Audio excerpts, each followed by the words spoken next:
Do you know why you gained weight? Yeah, I was kind of struggling at the time. I lived in Alaska my whole life, born and raised. And I went through a period of time where I think it was within a month or so, I was cheated on, crashed my car, lost my job. And I was like, it was just kind of like this moment where I felt like I was just struggling. I lost confidence in myself. And I remember just feeling like really low, and like you're kind of like falling out of love with yourself, if that makes sense. And I was young. I was 20, I think. So when I moved to Texas, I was kind of like, screw it. There's nothing keeping me here. So I bought a one-way ticket, moved to San Antonio, and that's when I kind of started my healing journey. I love that. Yeah, it was so helpful during that time. I was like, you know what? I'm not going to date. I'm going to focus on me. I'm going to go to school and figure my life out. How big was the town in Alaska? It's small, right? 2,000 people. So North Pole, Alaska.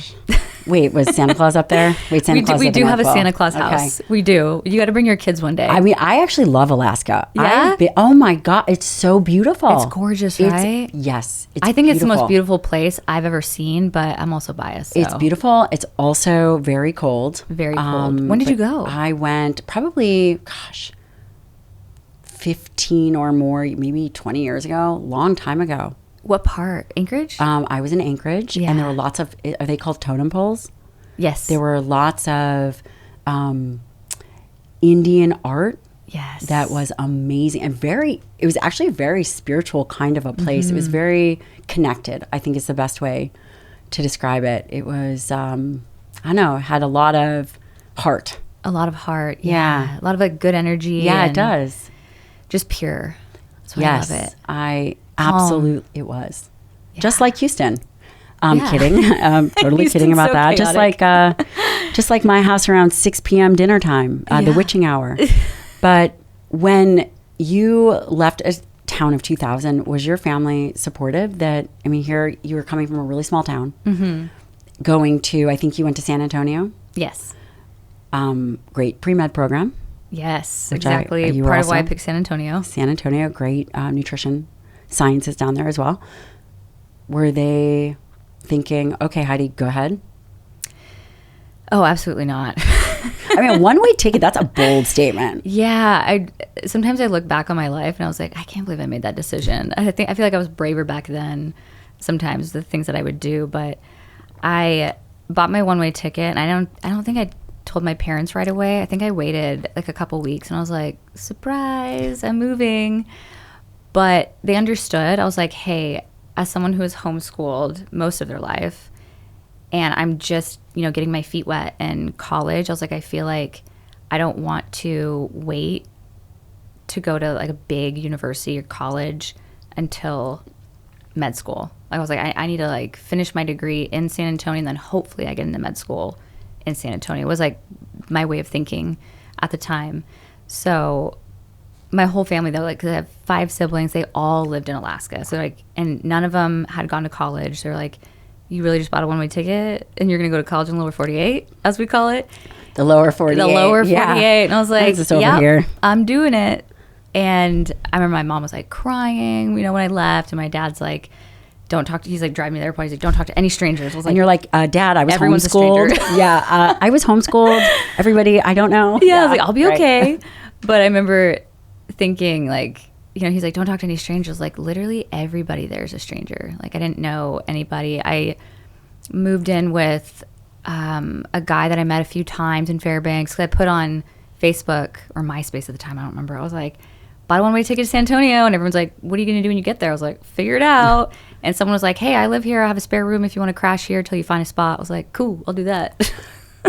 Did you find that coming from a small town, probably everybody knows each other for the most part, right? Absolutely. There is a level of trust that a small town generates and breeds. Did you find that you transferred that same level of trust over when you came to San Antonio?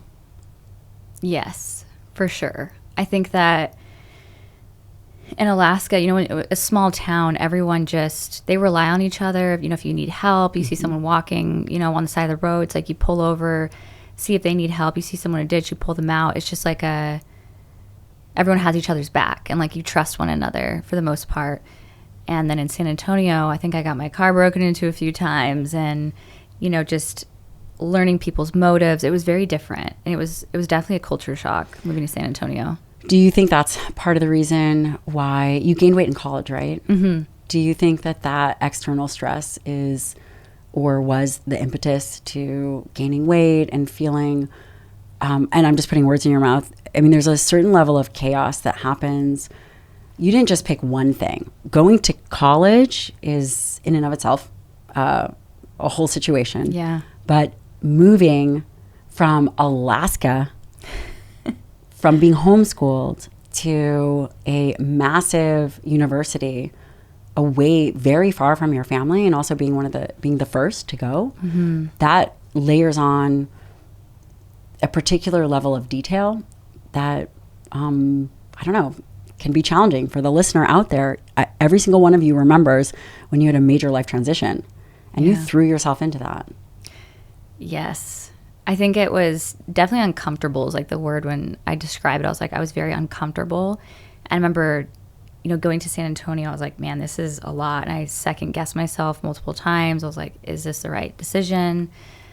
But I love Texas. Like even now, I'm like, I never regretted that decision because of everything that kind of developed from that one little decision of moving from Alaska to Texas. I often wonder, I was like, man, if I wouldn't have moved to Texas, I'm sure I would have had an amazing life, but it's like, I wouldn't have met my husband. I wouldn't have created the businesses that I have. I probably wouldn't have gained weight because I think part of the reason I gained weight is one, I was kind of struggling mentally at the time and I was learning to love myself again.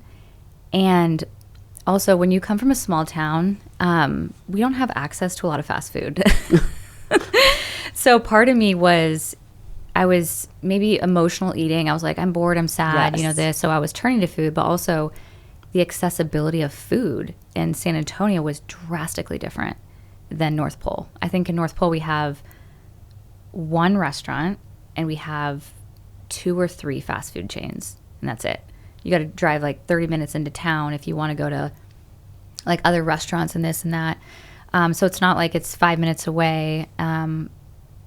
So I think that had a little bit to do with the accessibility. And it was fun. It was fun trying all these different foods. I was like, this is great. But yeah, I gained weight very quickly.